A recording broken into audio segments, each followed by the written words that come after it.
જય સ્વામિનારાયણ। તારીખ 14/5/2026 વૈશાખ વદ 12 ગુરુવાર। એક સમયે શ્રીજી મહારાજ સારંગપુરથી ચાલ્યા તે બરોલ આવ્યા। ત્યાંના લોકોએ કહ્યું જે કાણોતર જાતા માર્ગમાં ભય આવે છે। પછી ત્યાંના ભય સારું 8-9 સમરબંધી રજપૂત લીધા અને જ્યારે ભય સ્થાનક આવ્યું ત્યારે તેને અર્ધ ગાઉથી મોર પાછા વાળ્યા। ત્યારે રજપૂતોએ કહ્યું કે મહારાજ, ભય સ્થાનક તો હવે આવ્યું છે। એટલે નિર્ભય સ્વરૂપ એવા શ્રીજી મહારાજે કહ્યું કે હવે અમને કાંઈ ભય નથી, તમે સુખેથી પાછા વળો। પછી તે રજપૂતો આશ્ચર્ય પામતા થકા પાછા વળ્યા। ત્યારે ત્યાં માર્ગમાં કોઈ એક ગામ લૂંટીને ધના કોળીનું ધાડું જાતું હતું। તે મહારાજ વગેરેને જોઈને લૂંટવા આવ્યું। એટલે મહારાજે હાથમાં તલવાર લઈને ગાડામાં ઊભા થઈને હાકોટો માર્યો અને એવું આશ્ચર્ય બતાવ્યું તેણે કરીને તે ધાડના લોકો અતિ ભય પામીને નાસી ગયા। ત્યાંથી મહારાજ કાણોતર ગામે આવ્યા અને ત્યાં રાત્રિએ જમીને મહારાજ આગળના ગામે કણભા ગામના નાથ ભક્ત અને ઉમાભાઈ કીર્તન ગાવા લાગ્યા। તે સાંભળીને શાર્દુલ ભક્તને ઘેર પરોણા મહેમાન આવ્યા હતા તે પણ આગળ આવીને બેઠા। તેમાંથી એક એમ બોલ્યો જે એક સુધો તાણે છે અને એક ઘામાર છે। એટલે મહારાજ બોલ્યા કે આ તો ભગવાનના કીર્તન ગાય છે, તેને તમે બળદ જેવા કહ્યા, ત્યારે તમે કેવા? એટલે સુરા ખાચરે એની પ્રત્યે રમૂજ કરતા કહ્યું છે, તું ભણે જે પ્રજાપતિનો હાથી। પછી શાર્દુલ ભક્ત મહારાજને કહે કે મહારાજ, સવારે રસોઈ જમીને ચાલજો। એમ તેનો આગ્રહ જોઈને મહારાજે હા પાડી। પણ મહારાજ તો સવારમાં વહેલા ઉઠીને બોલ્યા કે આપણે ચાલો પરબારા, નહીં તો રોકશે। એમ કહીને વંડી ઉતરતા એક મોજડી પડી ગઈ, એટલે બીજી પણ પડતી મેલી અને ત્યાંથી મહારાજ જેતલપુર પધાર્યા।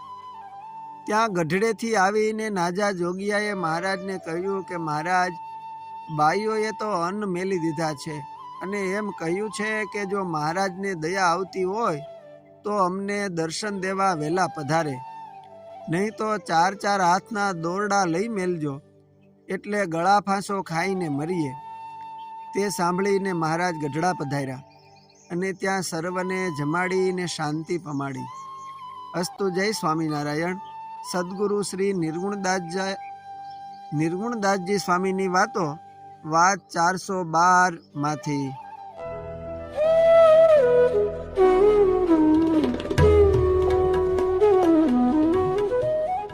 જય સ્વામિનારાયણ। તારીખ 15/5/2026 વૈશાખ વદ 13 શુક્રવાર। એક સમયે શ્રીજી મહારાજ ઉગમણા બારના ઓરડાની ઓસરીએ ઢોલિયા ઉપર ઉગમણે મુખારવિંદે સર્વ શ્વેત વસ્ત્ર ધારણ કરીને બેઠા હતા ને પોતાના મુખારવિંદની આગળ સર્વે સાધુ તથા દેશ દેશના હરિભક્તની સભા ભરાઈને બેઠી હતી। તે સમયે ગામ વાંકીએથી દરબાર મોકા ખાચર આવ્યા, ત્યારે તેમની સાથે તેના દીકરા ઘેલા ખાચર આવ્યા હતા। તે મહારાજને દંડવટ કરી પગે લાગીને બેઠા। મહારાજે મોકા ખાચરને ખબર અંતર પૂછ્યા અને વખાણ કર્યા ને મહારાજ બોલ્યા કે તમે તો અમારા અનન્ય ભક્ત છો, પણ તમારા દીકરા ઘેલા ખાચર પણ બહુ સારા ભક્ત થશે ને મંદિરની સેવા પણ ઘણી કરશે। વળી મહારાજે તેના ભક્તપણાની વાર્તા કરી છે। તેમને પરણાવવા હતા, તે પરિણાનું કોઈ કહે એટલે ના પાડતા, તો પણ માણસોએ ઘેલા ખાચરને પરણાવવાનો ઘણો દાખલો કર્યો, તોય પણ પરણવાની હા પાડે નહીં। ને અમે જ્યારે ઘેલા ખાચરને પરણવાનું કહ્યું ત્યારે અમારું વચન માન્યું। પછી અમે ઘેલા ખાચરને કહ્યું જે તમારા વિવાહ અથવા લગ્ન થશે ત્યારે અમે તમને પરણાવવા આવશું। એમ કહીને પછી મોકા ખાચરને કહ્યું કે ઘેલા ખાચરનો વિવાહ કરો। ત્યારે મોકા ખાચરે કહ્યું જે સારું મહારાજ, હવે વિવાહ કરીશું। પછી જ્યારે ઘેલા ખાચરના લગ્ન થયા ત્યારે અમને ખબર કરવા સારું માણસ મોકલું એટલે અમે અહીંથી થોડો દિવસ હતો ત્યારે ચાલ્યા. તે રસ્તામાં ચાલતા મોડું થયું ત્યારે મોકા ખાચર ઘેલા ખાચરને ફૂલે કે ચડાવવા તૈયારી કરતા તે પૈડું મૂકીને અમારે સામે આવ્યા. ત્યારે તેમને એવો સંકલ્પ જે જો મહારાજ અહીં પધારે તો ઘેલા ખાચરને ફૂલે કે ચડાવશું, નહીં તો ફૂલે કે નહીં ચડાવીએ ને વિવાહ પણ નહીં કરીએ.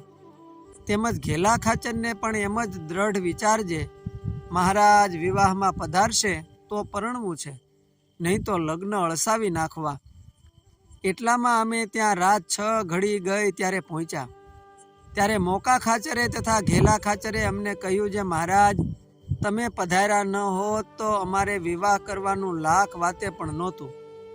પછી અમે મોકા ખાચરને કહ્યું છે, ફુલેકાની ઝટ તૈયારી કરો, કેમ જે બહુ મોડું થયું છે. એટલે મોકા ખાચરે કહ્યું છે, મહારાજ બધું તૈયાર છે. ત્યારે અમે કહ્યું છે, ઘેલાને આમ હોય નહીં, ઘેલાને તો ભારે ભારે વસ્ત્ર પહેરાવો, સારા સારા ઘરેણાં પહેરાવો અને અશ્વને શણગારો. પછી તેમણે તે પ્રમાણે કર્યું. પછી અમે ફુલેકામાં ગયા અને બધા ગામમાં ફર્યા. એટલે ફુલેકા સહિત દરબારમાં આવ્યા. ત્યારે ત્યાં જરાવાર અમે બેઠા અને મોકા ખાચરને કહ્યું છે, હવે અમારે ચાલવું છે. ત્યારે મોકા ખાચર કહે તથા ઘેલા ખાચર બોલ્યા છે, મહારાજ વિવાહ પૂરો થયા વિના તો નહીં ચાલવા દઈએ. ત્યારે અમે કહ્યું છે, અમે તમને વચન આપ્યું હતું તે વચન પાળ્યું, માટે હવે અમે નહીં રહીએ ને ચાલશું. ત્યારે તે વચન પણ પાળ્યું.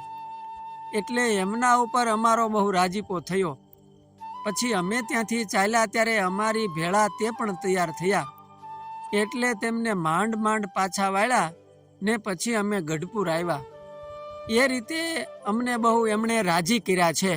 એ આ મોકા ખાચર અને આ ઘેલા ખાચર. અસ્તુ. જય સ્વામિનારાયણ.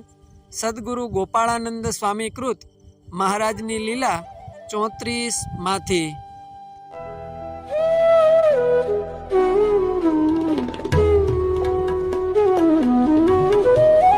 જય સ્વામિનારાયણ. તારીખ 16/5/2026 વૈશાખી અમાસ શનિવાર. સંવંત 1908માં કચ્છના રામપુર ગામના પાટીદાર મેઘજીભાઈના ઘરે પુત્ર શામજીનો જન્મ થયો. તેઓ પૂર્વજન્મના કોઈ મહામુક્ત હતા. નાનપણમાં જ ભુજ મંદિરમાં સદગુરુ અચ્યુતદાસ સ્વામી પાસે કંઠી બંધાવી સંતોના યોગે સત્સંગી થયા. શામજી દ્રઢ ભક્તિ ને શિક્ષાપત્રીની આજ્ઞાઓ શિરસાટે પાળતા. ગામમાં સંતો પધારે ત્યારે તેમની નાની ઉંમર છતાંય દોડી દોડીને સેવા કરે અને મોટા મોટા સંતોનો રાજીપો રળે. કિશોર વયે તેઓને દુષ્કર સંસાર પ્રત્યે વૈરાગ્ય થતાં સાધુ બનવા માટે ઘરનો ત્યાગ કરી નીકળી ગયા. પિતા મેઘજીભાઈના તમામ કુટુંબી સંબંધીઓ અને ગામના જાયુભાઈઓએ છોકરાને સાધુ થઈ જતો જોઈને મેઘજીભાઈને કહ્યું કે તમે આ ગામના આગેવાન છો અને તમારો પોતાનો પુત્ર શામજી તમારા નિયંત્રણમાં નથી, તો પછી તમે આખાય ગામમાં પટલાઈ કેવી રીતે કરી શકશો? આ સાંભળીને પટેલને પોતાના પુત્ર શામજી ઉપર ખૂબ જ ક્રોધ આવ્યો. શામજી તો જે મળે એમને ભગવાન સ્વામિનારાયણ તેમજ સંતોના મહિમા તેમજ દિવ્ય સત્સંગના ખૂબ વખાણ કરતા અને બધાને કહેતા કે પ્રગટ શ્રી સ્વામિનારાયણ ભગવાને મને માત્ર આ સત્સંગ તેમજ સંતો ભક્તોની સેવા કરવા માટે જ જન્મ આપ્યો છે. એના પિતાને સારી રીતે ખબર હતી કે ઘરેથી ભાગી ગયેલો તેનો પુત્ર ક્યાં હશે. તેથી તેઓ સીધા મૂળી મંદિરે ગયા. ત્યાં તેમને પોતાનો પુત્ર શામજી મળ્યો અને સમજાવીને તેને પાછા ઘેર લાવ્યા. વળી શામજી થોડા દિવસ પછી ઘરેથી સાધુ થવા ભાગી ગયા. પિતા પાછા પકડી લાવ્યા. આમ 4 વખત ઘરેથી તીવ્ર વૈરાગ્ય જતા રહ્યા ને હવે તેના પિતા તેને પકડીને ઘેર લાવીને થાકી ગયા. શામજીએ હવે નક્કી કર્યું કે હવે ઘરે પાછા ફરવા કરતાં મરવું સારું. 5મી વખત પણ તેના પિતા તેને પાછો લાવવા મૂળી આવ્યા. તે સમયે નજીકની ભોગાવો નદીમાં પૂર આવ્યું હતું. શામજીએ પિતાથી બચવા માટે 2 કાંઠે વહેતી ભોગાઓમાં શરીરને પડતું મેલ્યું. શામજી તો પાણીના પૂરમાં ખેંચાવા લાગ્યા. મેઘજીભાઈને પોતાના દીકરા શામજીને નદીમાં ડૂબતો જોઈને પોતે કરેલા કૃત્યનો પસ્તાવો થયો કે મેં મારા પુત્રને સાધુ બનવા ન દીધો, હવે તો મેં આજે મારા પુત્રને હંમેશા માટે ગુમાવી દીધો. ત્યાં એવું બન્યું કે મહારાજની કૃપાથી શામજી સુરક્ષિત રીતે નદીમાંથી બહાર આવ્યો. એવું લાગતું હતું કે જાણે નદીએ જ તેને પ્રભુ કૃપાએ કિનારા પર ફેંકી દીધો. આ ઘટના પછી તેના પિતાએ શામજીને તેના ત્યાગના માર્ગે જવા દીધો. શામજી ત્યાંથી ભુજ આવ્યા. સ્વામી અચ્યુતદાસજી સ્વામી પાસે રહીને સંવંત 1924માં આચાર્ય શ્રી કેશવ પ્રસાદજી મહારાજ પાસે સાધુ દીક્ષા લીધીને નામ સાધુ અક્ષરજીવન દાસજી રાખવામાં આવ્યું. ભુજ મંદિરમાં દેવોની અને વડીલ સંતોની ખૂબ સેવાઓ કરી. વળી તેમણે સંસ્કૃતનો અભ્યાસ કર્યો અને મહારાજની પરાવાણી એવું વચનામૃત તેમની જીભના ટેરવે હતું. વધુમાં તેઓ શ્રીજી મહારાજના શબ્દોનું ખૂબ જ સરસ રીતે અર્થઘટન કરી શકતા હતા. જ્યારે તેઓ કથા વાંચતા ત્યારે એવું લાગતું હતું કે ફાલ્ગુની નદી વહી રહી છે. જ્યારે કોઈ તેમની કથા સાંભળતું ત્યારે તે અંતરમાં શાંતિનો અનુભવ કરતા. પોતે જ્યારે ભુજ મંદિરના મહંત પદે હતા ત્યારે તેઓએ કચ્છ પ્રદેશના દેશ વિદેશના વસતા હરિભક્તોના સત્સંગની ભાળ સંભાળ રાખવા પત્રો લખતા, જે આજ ભુજ પ્રદેશના મંદિરોમાં એકાદશીના દિને ક્યાંક વંચાય છે ને એ કારણે તેઓએ જતન કરેલી સત્સંગની શુદ્ધ પરંપરાઓ આજ દિન સુધી અડીખમ જળવાઈ રહી છે. અસ્તુ. જય સ્વામિનારાયણ. સત્સંગ સાગરના મોતીમાંથી.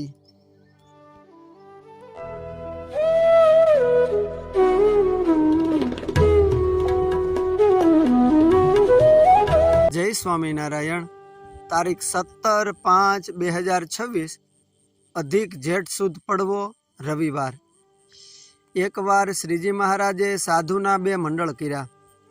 તેમાં એક મંડળ સુરત મોકલ્યું ને એક મંડળને જામનગરમાં સત્સંગ વિચરણમાં મોકલ્યું. સંતોને એક જ વખત ભિક્ષા કરવા જવું એવા આકરા નિયમ દીધા. પછી જામનગરવાળા મંડળને તો ભિક્ષાનું પૂરું થાય નહીં ને એક જણને લીંબુ જેવડો ગોળો ભાગમાં આવે તે ખાઈને રહે. એમ કેટલાક દિવસ તો કાઢ્યા. પછી મહારાજને જામનગરથી એક સંતે કાગળ લખ્યો છે, અહીં તો ભિક્ષાનું પૂરું થતું નથી. લીંબુ જેવડા ગોળા ખાઈને તમારું ભજન કરીએ છીએ તો હવે કેમ કરીએ? ત્યારે મહારાજે કાગળ વાંચીને તેનો ઉત્તર લખ્યો છે. એક મોટા સદગુરુ હતા. તેની પાસે એક સેવક આવ્યો. ત્યારે ગુરુ બોલ્યા, જે ભાઈ તું આવ્યો તો ખરો, પણ શું ખાઈશ? મારે તો 1 શેર ચોખા આવે છે, તેમાં મારું પૂરું થાય છે. ત્યારે તે શિષ્ય બોલ્યો, જે ગુરુદેવ, એ ચોખાનું ઓસામણ નીકળશે તે ખાઈને હું રહીશ. એમ કહીને એ સેવક રહ્યો. ત્યાં તો બીજો સેવક આવ્યો ને તેણે ગુરુ પાસે રહેવા આજ્ઞા માંગી. ત્યારે ગુરુ બોલ્યા, જે ભાઈ તું શું ખાઈશ? ત્યારે તે સેવક બોલ્યો, જે આ પ્રથમ સેવક આવ્યો છે તે શું ખાય છે? ત્યારે ગુરુ બોલ્યા, જે મારે ખાવા 1 શેર ચોખા આવે છે, તે ચોખાનું ઓસામણ ખાય છે. ત્યારે એ બીજો સેવક બોલ્યો, છે હું એ ચોખાનું ધોવરામણ ખાઈશ. પછી એ સેવક પણ રહ્યો. ત્યાં ત્રીજો સેવક આવ્યો અને ગુરુ પાસે રહેવાની આજ્ઞા માંગી. ત્યારે ગુરુ બોલ્યા, જે ભાઈ તું રહીશ તો ખરો, પણ ખાઈશ શું? ત્યારે તે બોલ્યો કે પ્રથમ આ 2 સેવક આવ્યા છે તે શું ખાય છે? ગુરુ બોલ્યા કે મારે 1 શેર ચોખા આવે છે, તેનું ઓસામણ 1 જણ ખાય છે, બીજો જણ ચોખાનું ધોવરામણ ખાય છે. ત્યારે તે શિષ્ય બોલ્યો, જે ચોખા રાંધાની હાંડલીનું ધોવરામણ હું ખાઈશ. એમ કહીને એ સેવક પણ રહ્યો. ત્યાં તો ચોથો સેવક આવ્યો ને તેણે ગુરુ પાસે રહેવાની આજ્ઞા માંગી. ત્યારે ગુરુ બોલ્યા, જે ભાઈ તું રહીશ તો ખરો, પણ શું ખાઈશ? ત્યારે તે શિષ્ય બોલ્યો, જે આગળના 3 સેવક આવ્યા છે તે શું ખાય છે? ત્યારે ગુરુ બોલ્યા, જે મારે જમવા 1 શેર ચોખા આવે છે, તેનું ઓસામણ 1 ખાય છે ને બીજો એ ચોખાનું ધોવરામણ ખાય છે ને ત્રીજો ચોખા રાંધાની હાંડલીનું ધોવરામણ ખાય છે. ત્યારે ચોથા શિષ્ય બોલ્યો, જે તમે જમીને ચડું કરશો તેની 8 વાળી હું ખાઈશ એમ કહીને ચોથો શિષ્ય પણ રહ્યો. માટે જેને કલ્યાણનો ખપ હતો તે આગળ આવા ભૂખના દુઃખ સહન કરીને રહેલા છે. માટે તમે આનંદમાં રહીને અમારું ભજન કરજો. એવો મહારાજનો કાગળ આવ્યો. તેને વાંચીને સર્વે સંત એમ બોલ્યા જે ટૂંક થઈ જઈએ, પણ મહારાજની આજ્ઞા લોપવી નથી. પછી તો કેટલેક દાડે મહારાજે સંતોને તેડાવી લઈને અતિ અનવધિક સુખ આપ્યું. અસ્તુ. જય સ્વામિનારાયણ. રામજી શેઠ કૃત લીલા ચરિત્રની વાતોમાંથી.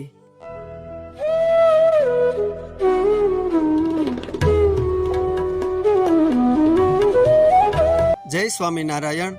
તારીખ 18/5/2026 અધિક જેઠ સુદ બીજ સોમવાર. એક દિવસ મહારાજ ઉનાળાની ઋતુમાં અક્ષરઓરડીમાં પોઢ્યા હતા. તે સવારમાં જાગ્યા. બહિર્ભૂમિએ જઈ આવીને ગંગાજળિયા કૂવા પાસે ઓટા ઉપર ઉગમણે મુખારવિંદે બેઠા. પછી હાથ ધોઈ સુંદર કોમળ દાંતણ કરીને નાયા ને શ્વેત વસ્ત્ર પહેરી ચાખડી ઉપર ચડીને અક્ષર ઓરડીમાં પધાર્યા અને જરાવાર બેઠા. પછી મસ્તક ઉપર ધોળી પાઘ મેલીને સુંદર ઝીણો ને હલકો ખેસ ઓઢ્યો ને ચાખડીઓ ઉપર ચડી જીવુબાના ઉગમણા બારના ઓરડાની ઓસરીએ ઢોલિયા ઉપર વિરાજમાન થયા. તેવામાં જીવુબાઈએ દૂધની તાંસળી ભરીને માહી સાકર નાખીને મૂળજી બ્રહ્મચારી સાથે મોકલી. તે મહારાજે દૂધપાન કર્યું. તે દૂધનો મહારાજને ઉપલે ઓઠે દોરો પડી રહ્યો. તે વખતે મહારાજના જેણે દર્શન કર્યા તેના મન મહારાજની મૂર્તિમાં તણાઈ ગયા ને અંતરમાં બહુ આનંદ થયો. પછી મૂળજી બ્રહ્મચારીએ કોગળા કરાવીને મુખવાસ આપ્યો. જમીને મહારાજ લક્ષ્મીવાડીએ પધાર્યા ને ત્યાં ડંભાણિયા આંબા પાસે ઓટા ઉપર વિરાજમાન થયા. તેવામાં વાડીમાંથી હરજીભાઈ, ઉકોભાઈ અને મૂળો ભગત એ ત્રણેય આવીને મહારાજને પગે લાગ્યા ને હાર તોરા ધરાવ્યા. પછી મૂળા ભગતે એક સુંદર ભારે કૂણો મૂળો મહારાજના હાથમાં આપ્યો. તે મૂળો જોઈને મહારાજ રાજી થયા અને મૂળાના વખાણ કર્યા. ત્યારે મૂળા ભક્તે કહ્યું, જે મહારાજ, વાડીમાં મૂળા બહુ થયા છે પણ સાધુ જમતા નથી. ત્યારે મહારાજ કહે, સાધુ શા સારું ન જમે? આ મૂળા તો એવા છે જે માણસ રાતે દેખતો ન હોય તે આ મૂળા જમે તો દેખતો થાય એવા મૂળા છે. ત્યારે મૂળો ભક્ત કહે, મહારાજ, મને રાતે થોડું દેખાય છે. ત્યારે મહારાજે તે ભક્તને મૂળો આપ્યો ને કહ્યું, જે આ મૂળો જમજે એટલે રાત્રે બરોબર દેખાશે. પછી મહારાજે બીજા મૂળા મંગાવ્યા, ધોવરાવ્યા, કડપ ઉપર નખાવ્યા ને સુધારવા માંડ્યા ને રંગેડો મગાવ્યો ને લાધા ઠક્કરને ઘી લાવવાનું કહ્યું. ત્યારે લાધો ઠક્કર કહે કે ઘીનું શું કામ છે? શાક તો તેલમાં વઘારાય ત્યારે સારું થાય. ત્યારે મહારાજ કહે, તું તો લોભિયો છે, તે લાવતો નથી. પછી લાધો ઠક્કર કહે, મહારાજ, આ સાધુને પૂછી જુઓ. જો શાક ઘીમાં સારું થાય તો ઘી લાવું ને તેલમાં સારું થાય તો તેલ લાવું. ત્યારે મહારાજ કહે, તેલ લાવો. પછી લાધો ઠક્કર તેલ લાવ્યા. એટલે રંગેડો ચૂલા ઉપર મૂકી તેલે કરીને મહારાજે પોતે મૂળાનું શાક વઘાર્યું. પછી હેઠે તાપ કરાવ્યો ને મહારાજ ઓટા ઉપર વિરાજ્યા ને દરબારમાં માણસ મોકલીને કેવરાયું, છે મહારાજ બાજરાના રોટલા મંગાવે છે તે ઝટ મોકલાવજો. પછી મહારાજે ઊભા થઈ શાક તપાસ્યું ને કહે, હજુ કાચું છે, તાપ કરો. એવી રીતે 3 વાર તાપ કરાવ્યો ને 3 વાર શાક તપાસ્યું ને પછી જ્યારે ચડ્યું ત્યારે હેઠું ઉતરાવ્યું. તેટલામાં દરબારમાંથી રોટલા આવ્યા ને મહારાજ આગળ મૂક્યા. તેમાંથી મહારાજે એક રોટલો લઈ તે ઉપર મૂળાનું શાક મૂક્યું. તેમાંથી અડધો રોટલો ને શાક જમ્યા ને બાકીની પ્રસાદી વાડીવાળાને આપી. પછી ચડું કરી મુખવાસ જમ્યા ને સાધુ પાળાની પંક્તિ થઈ. તેને મહારાજે રોટલા ને શાક આપ્યું ને જમવાની આજ્ઞા કરી. એટલે સૌ જમવા માંડ્યા ને જમતા જમતા સાધુએ શાક બહુ વખાણ્યું, જે મહારાજ, આવું સ્વાદુ શાક કોઈથી થાય નહીં, એ તો તમારા હાથથી જ થાય. પછી મહારાજે સારી પેઠે તે મૂળાનું શાક પંક્તિમાં ફેરવું. તે સંતો પાર્ષદો સારી પેઠે જમ્યા. અસ્તુ. જય સ્વામિનારાયણ. શ્રી હરિચરિત્ર ચિંતામણી ભાગ 2 વાર્તા 88 માંથી.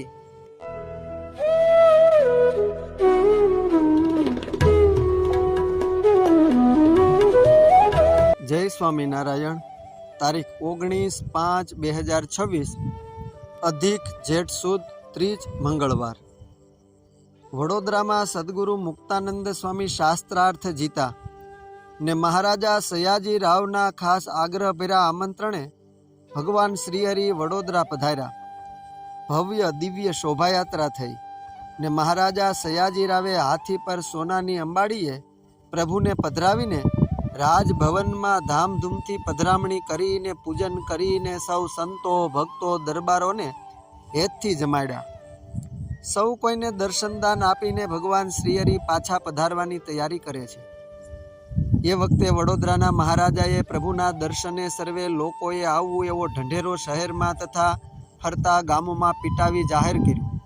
તેથી શહેરના અને આજુબાજુના સર્વે માણસો દર્શન સારું સાવધાન થઈ ગયા. મુકામ ઉપર પણ ચારે તરફથી અપાર માણસો નદીના પૂરની પેઠે આવી ભરાઈ ગયા. ત્યાં મહારાજના અનેક પરચા અને ચમત્કાર થવા લાગ્યા. મહારાજના દર્શન કરનારા ઘણા લોકોને સમાધિ થાય છે. અનેક ધામો અને અનેક મૂર્તિઓના દર્શન થાય છે. ઘણાના સંકલ્પ સત્ય થાય છે. ઘણાના ધારેલા કાર્ય સિદ્ધ થાય છે. એવામાં ત્યાં આવેલો એક ગરીબ મયારામ નામે શ્રી ગોડ બ્રાહ્મણ શ્રીજી મહારાજને નમસ્કાર કરીને બોલ્યો કે હે ભગવાન, મારો મોટો ભાઈ જન્મથી 2 પગે લૂલો છે અને વળી 15 વર્ષથી 2 આંખે આંધળો થયો છે. તેથી ઘરમાં પડી રહે છે.